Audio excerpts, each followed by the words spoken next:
Hi, everyone, and welcome to today's Seed World Innovation Series webinar.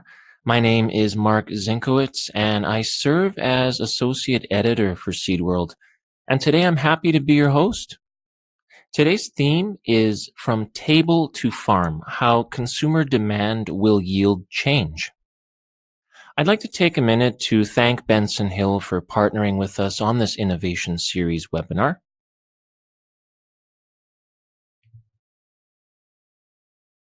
Presenting our webinar today is Ken Dahlmeyer, President and Chief Operating Officer of Clarkson Grain Company. Clarkson Grain supplies organic and non-GMO grains and oilseeds to clients in North and South America, Asia, and the EU who demand identity-preserved grain that's up to their standards. Products made from raw materials provided by Clarkson Grain appear in almost every grocery store in the U.S. Ken earned his Bachelor of Science at the University of Illinois and his PhD from Iowa State University. He's held management positions with his family business, Sturdy Grow Hybrids, as well as Syngenta Seeds, Agribull, and Clarkson Grain Company. He served on the board of Illinois Foundation Seeds as well. He's now serving on the board of the U.S. Soy Export Council and the Organic Trade Association's Global Supply Chain Integrity Task Force. Now, during our presentation, you'll likely have some questions for Ken.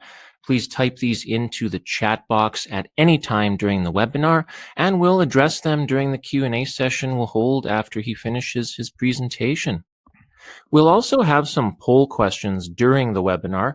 These will pop up in your chat box for you to answer. And today's webinar is being recorded and will be made available at seedworld.com. We'll also be sending out an email with a link to the webinar. Now, today, you're going to learn how to better navigate the potential impacts of trade embargoes on commodity markets. You'll learn why supply and demand will become demand and supply, crucial difference. You'll learn why yield might not be the only road to profit. You'll learn how to assess the impact purpose-driven consumers will make on the industry. And you'll learn to ensure that you're at the forefront of change. Ken, the floor is yours. Well, thank you, Mark. I appreciate the introduction and the overview of what we're going to talk about. First, thank you to Benson Hill and to Seed World for sponsoring the webinar series and for giving us an opportunity to share some of our views with the audience. I think it's always helpful to know the context from where a speaker is coming from. So I'll start by saying that we in Clarkson Grain are merchants. We are not missionaries.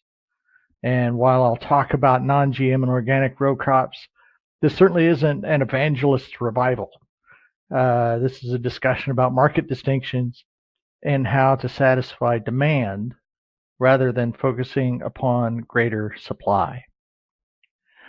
I thought this recent tweet summed up the frustration that we often see in production agriculture.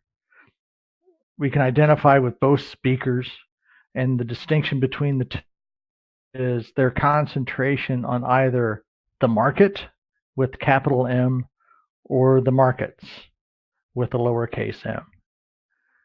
The market itself concentrates upon a pool of demand. It has a differentiated product that's harder to copy, and importantly, it has less price sensitivity. The markets, lowercase m on the other hand, are essentially a platform to efficiently determine the lowest price for a given supply. It relies upon non-differentiated product of larger and larger piles. What we're going to try to talk about and the key concept for today is we need to think beyond the pile and how to serve the market instead of enforcing a least cost definition of the markets. Our experience at Clarkson Grain is working on the margins and creating net margin for our growers by thinking outside of that commodity pile. As J.P. Ray recognizes, for the foreseeable future, non-GMO and organic customer demand will play a significant role in the market.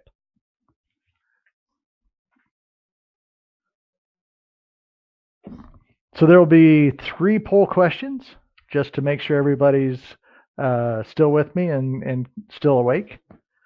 So our first poll question is here to introduce the next concept that we will cover.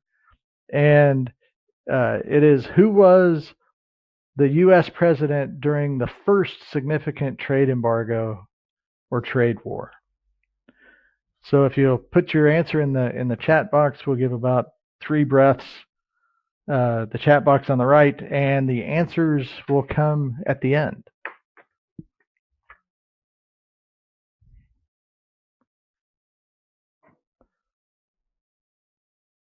Who was the first U.S. president to embark upon a significant trade embargo or trade war?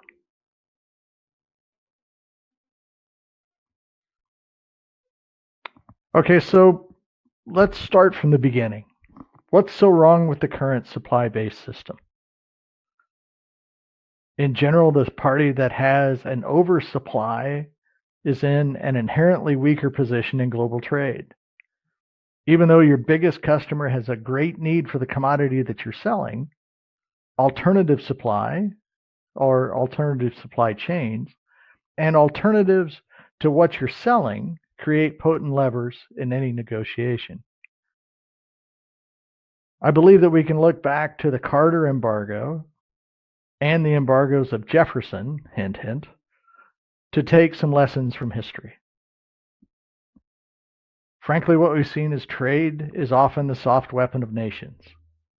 The United States lost the ability to define what the world ate by what we had to sell almost 30 years ago.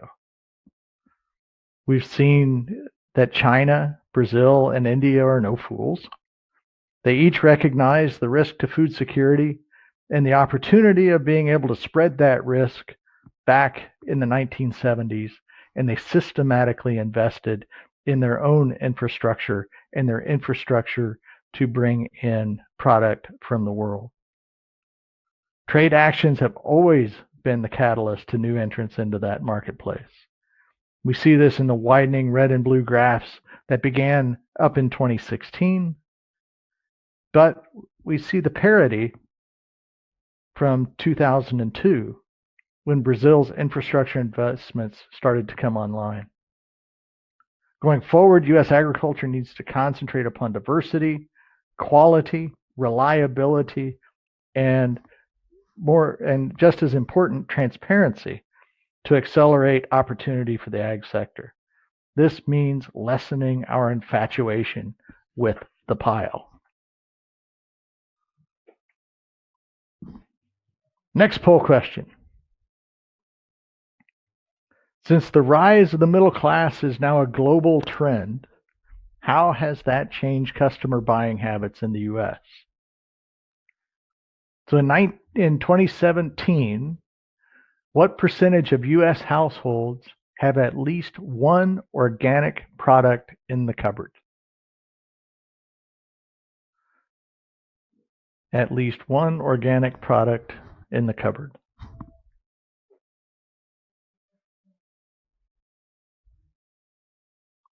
Put your answers over in the chat box there on the right, and Mark will go over the answers at the end.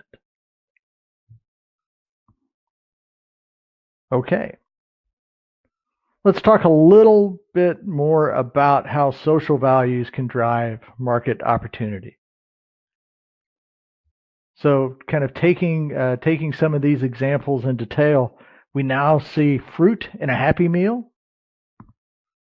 We also see General Mills purchasing and is operating over 30,000 acres of land to supply itself with sustainable grain. We see Cliff Bar focused upon child and teen nutrition just as much as adults. Do you know what the first product Anheuser-Busch sends to a hurricane region. It's not the Bud Light night. Anheuser switches their brewing lines to canning water and shipping water to areas in need. What tremendous social value that brings to the brand. But again, we are merchants. We are not missionaries. And from a purely merchant point of view, the largest investment funds or the largest pension funds or the largest investment index funds have rules that dictate environmental improvement metrics for the companies in which they invest. If a company does not meet that metric or those metrics, the funds do not inject the capital. It's very, very simple, and it becomes very, very real for the largest companies. Surprisingly, the grocery companies driving the conversion of sustainable foods, lower pesticide use, and increased organic shelf space are Walmart, Costco, and Kroger. The organic industry is a $50 billion industry with year-over-year growth that is the envy of the market. Other market distinctions such as non-GMO project verified, pesticide-free, kosher, halal, and so on are also providing market share growth. The trend is that today's customer expects a level of transparency never before seen. Producers, and in this case, seed companies who support those producers who can supply that level of management and transparency, have new opportunity for net margin and net income.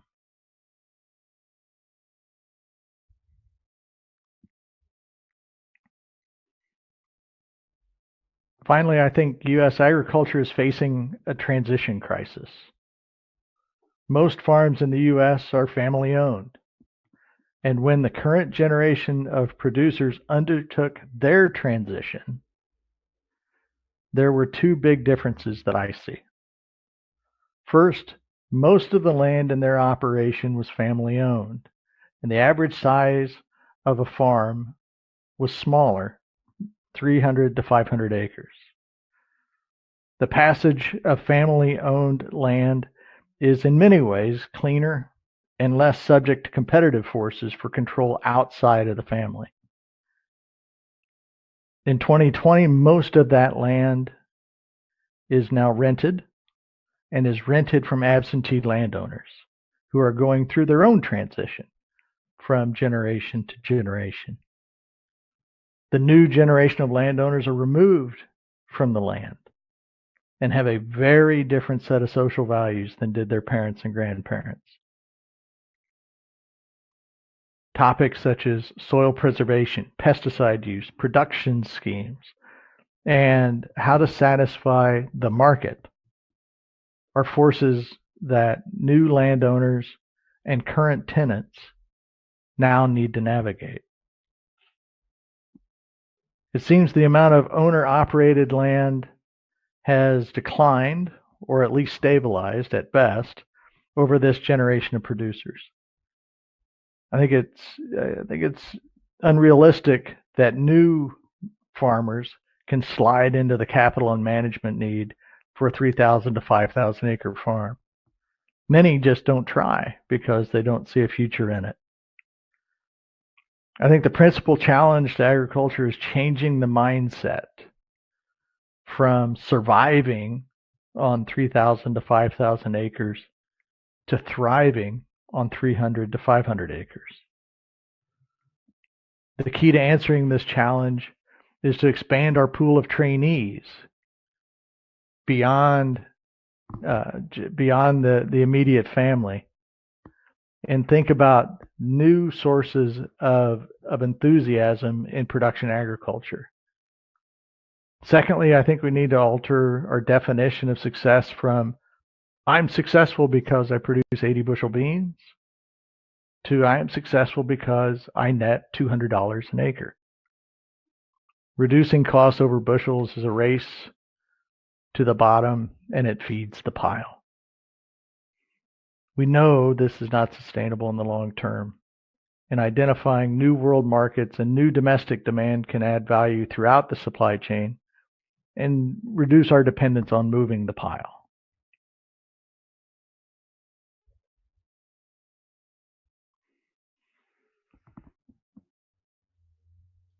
Sustainability is not sustainable unless the economics works.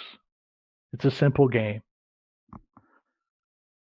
Even though the 2019 data is not yet available, this shows a comparison published in 2018 by the Flanagan State Bank in Illinois. The data used in their analysis was put together by FinBen across the Midwest, so the data is very comprehensive and doesn't cherry pick examples. The power of paying attention to the market, capital M, is clear. And there are 186 good reasons per acre to engage beyond the pile. In fact, our experience in Central Illinois is that our best organic and specialty growers net more than their commodity neighbors gross per acre. So what do we see into the future? For the 2020 crop year, we see crop premiums for organic and non-GMO crops holding fairly steady. Non-GM premiums can be boosted a little bit further by growing identity-specific varieties for food and specialty feed uses. The seed companies who serve them have the opportunity to gain distinction and a broader reach of the customer.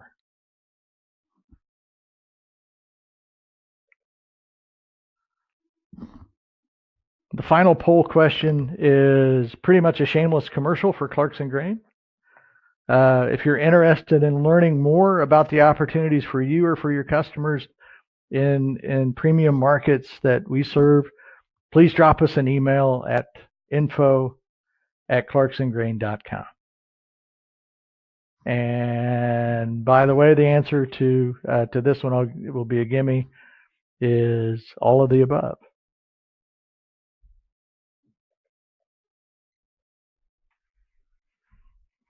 So I think we've made a bit of a case for paying attention to the market rather than concentrating just on the markets. And so the question at hand is, what impact can the seed industry have to help take advantage of these opportunities? How can members have an impact and serve the market?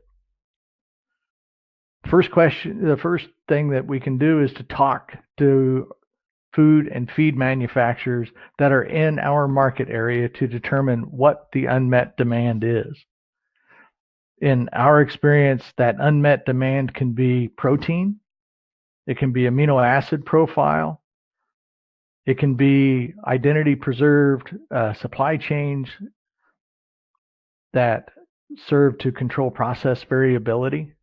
Because the biggest source of inefficiency for a food or a feed processor is oftentimes variability of the grain going into the system. You reduce that variability and you've created value that can be passed down through the supply chain. Secondly, seed companies can engage with export organizations such as USEC, the U.S. Soy Export Council, and the U.S. Grains Council to understand how they can provide to understand how export markets provide incremental demand. But remember that many of those new markets are not necessarily interested in what is in the pile.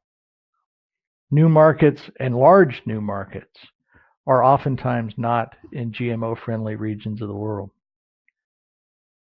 So we need to continue to invest in non-GM products, non-GM portfolios, and non-GM breeding. Because increased premiums are generally the lowest hanging fruit in the industry, and non-GM is often a prerequisite for entry into that market. Companies such as Benson Hill, Pioneer, Beck's, AgReliant, as well as Albert Lee Seeds, Blue River, and Blue River continue to serve customers looking for market distinctions.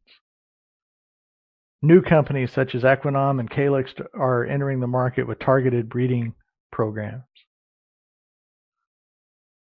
I always say we don't, names have power. And the newest of the technologies that are generating targeted variability have often been called gene editing.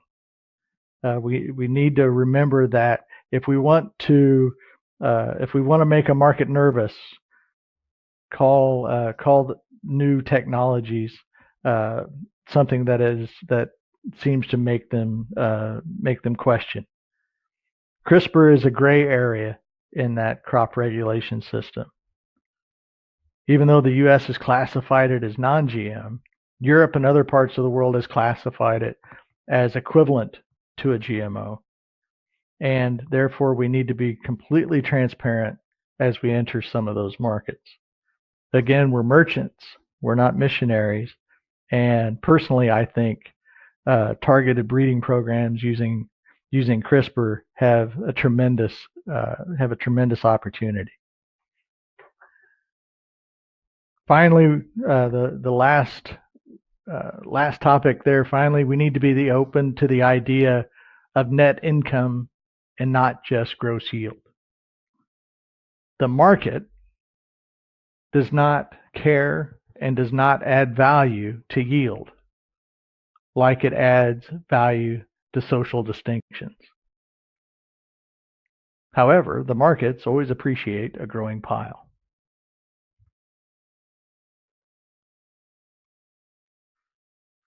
And with that, I'll turn it back over to Mark, and we'll go for some questions I hope that folks have put in, as well as answering the poll question. Thank you so much, Ken. And yes, we do have some questions. And if you have a question that you'd like to ask, please type it into the chat box at any time. And as Ken said, we're going to go over the results of our poll questions. If I had a drum here, I would give a little drum roll. But the first poll question, who the first U.S. president was during the first significant trade embargo and trade embargo/trade war, was President Thomas Jefferson.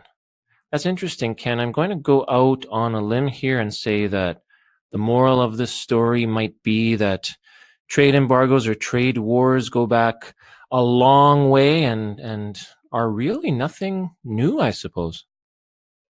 No, that kind of showed a bit of my age. Anyway, I'm not as old as Thomas Jefferson, but many of our people and I had to explain to my kids that the current trade disruption is not a new thing, and the current administration did not invent it.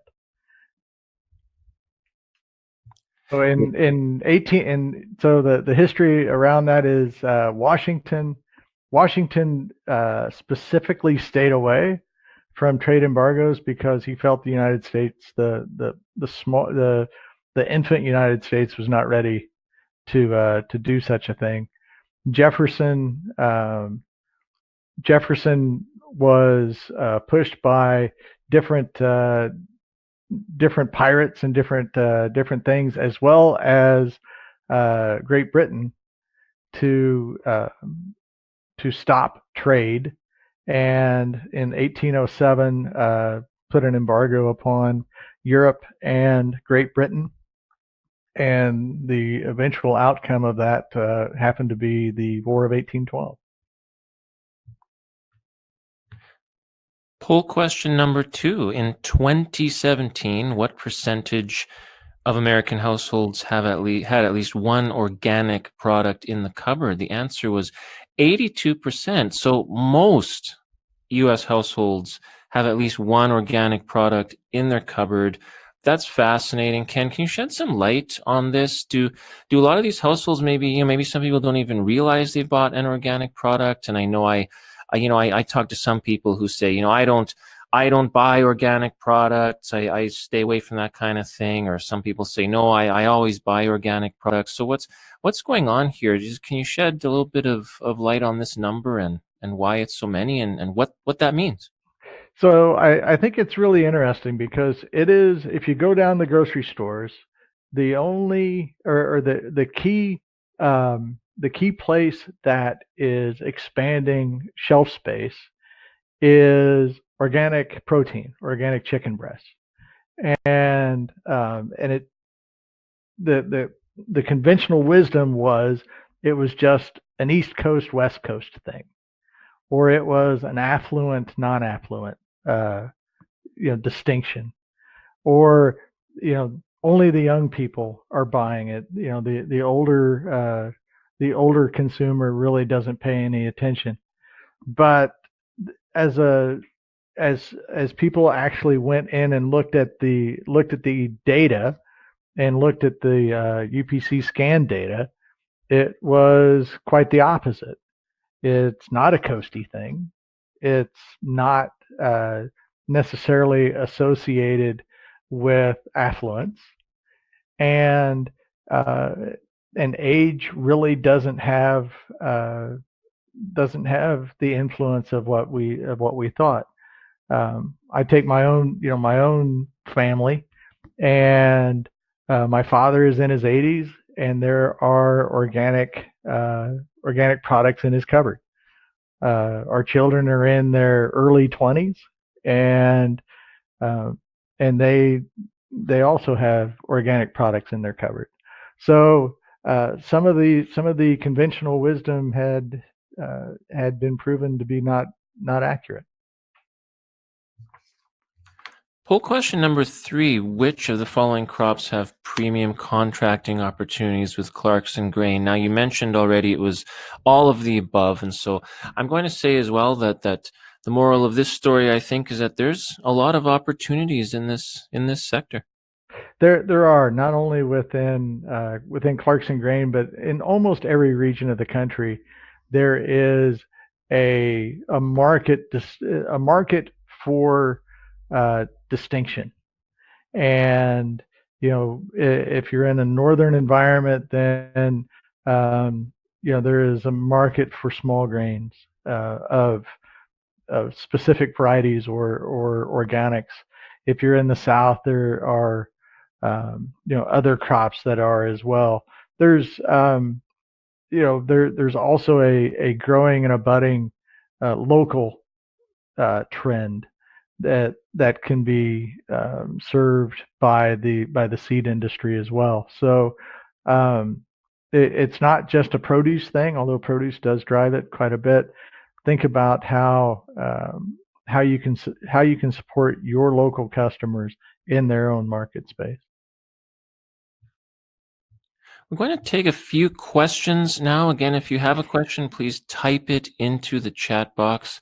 Ken, first question, you already answered this one during your presentation, but I think it's worth reiterating it. This question came quite early on during your talk, but the question was, is gene editing considered GMO or non-GMO? Now, you mentioned that that's a very complicated question, and when consumers ask that question, when they hear about something like CRISPR, they say, "Oh, CRISPR, is this one of those GMO things?" The answer really is not a simple one. Can you shed a little more light on that for us? Because I understand, for example, the European Union has said that we're going to treat gene editing technologies like CRISPR the same way we would GMOs, for example. But in other areas of the world, it's not like that at all. This is still something that's being decided. There's a lot of debate, a lot of discussion. What's the situation right now? So the answer to the question is, as you say, the answer to the question is it depends. It depends on the part of the world and the history around GMO acceptance in that part of the world. The U.S. Has said that CRISPR and that technology is non-GM and therefore does not have the regulation that that traditional GMO crops have had. The opposite is true in the EU. The EU has said that it will classify CRISPR and that technology as a GMO. So what that then then Japan is going down the decision tree that it will likely not be classified as a GM product. However, their food industry is very concerned about knowing which varieties are derived through CRISPR and which varieties are not.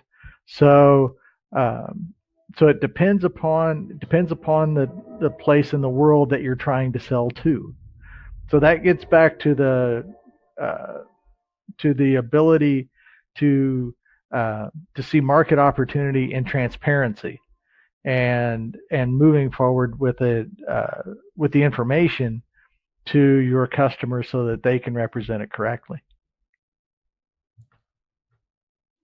Next question.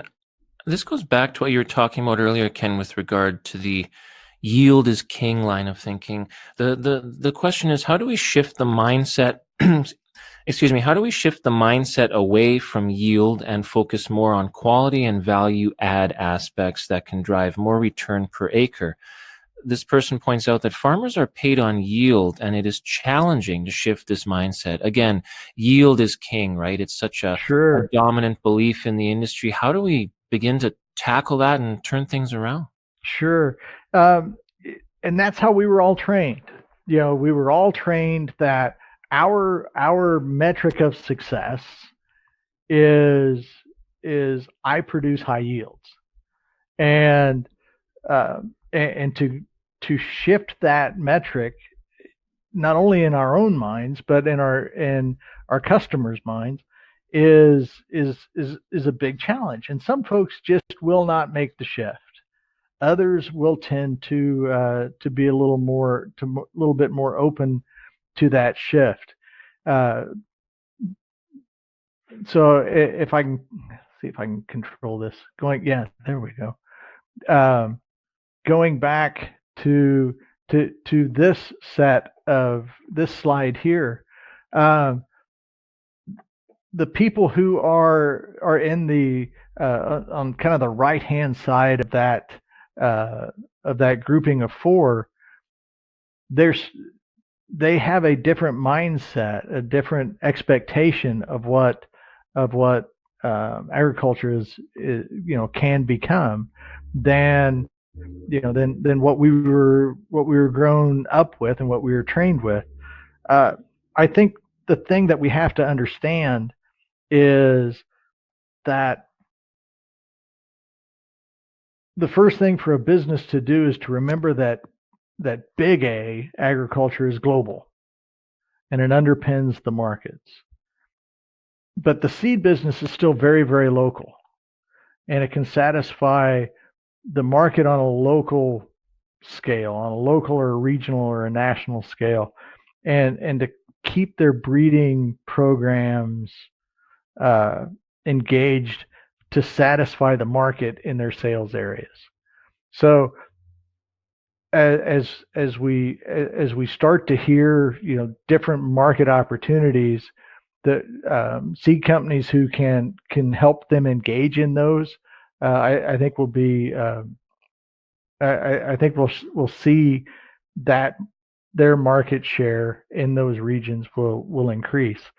It will take some time, and as what I always say, farming is a spectator sport. As folks see their neighbors have more financial success on less land than how they're trying to survive on larger parcels of land, we within Clarkson Grain are starting to get a lot more questions about how to engage, and it's from growers that are trying to come into the market, trying to come into production agriculture, but it's also some of the more established growers who are trying to diversify their operation as well. So it does take quite a bit of time.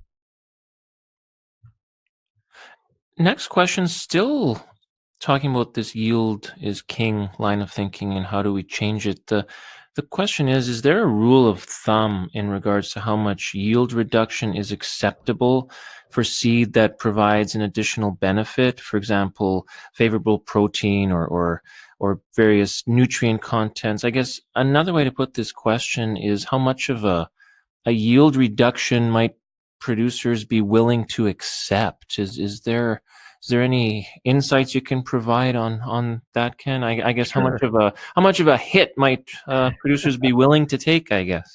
Right. So in some of our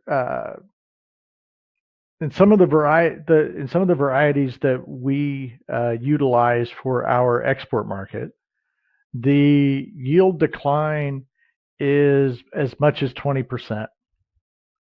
And so because of that, the premium and the not only the non-GM or the organic premium is applied, but also a premium recognizing the value of that specific variety to the customer is also applied.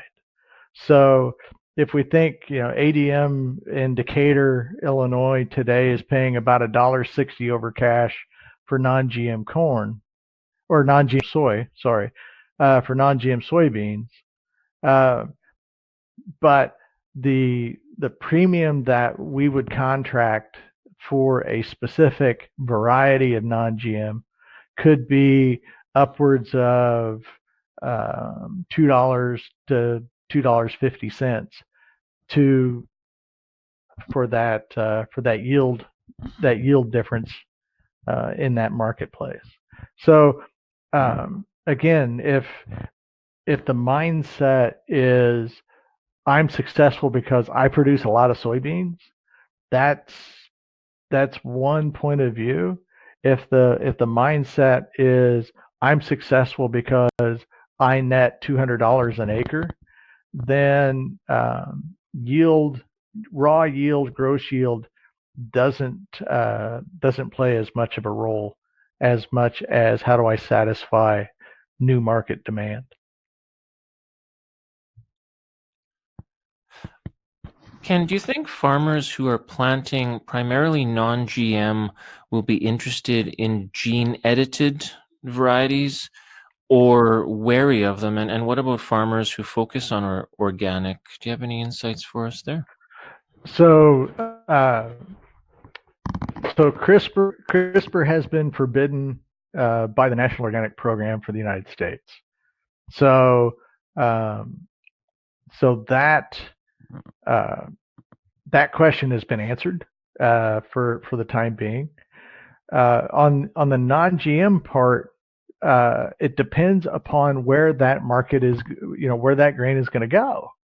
So personally, I think that there is a lot of opportunity with CRISPR and targeted variation.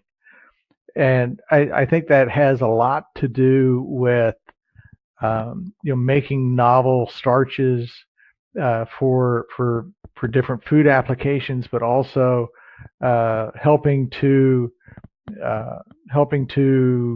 control different types of grain diseases and improve food quality.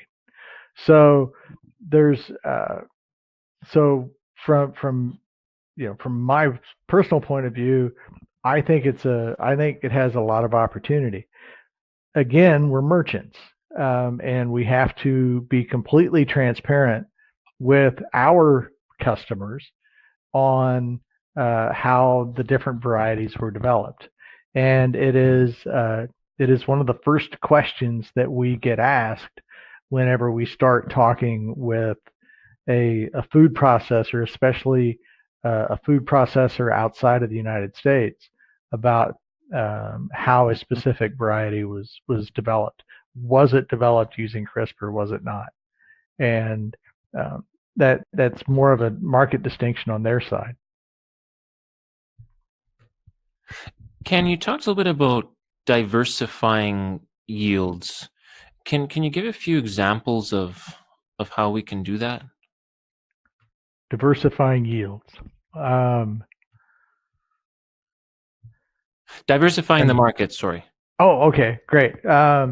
So we currently, in Central Illinois, it's basically a corn and soybean rotation.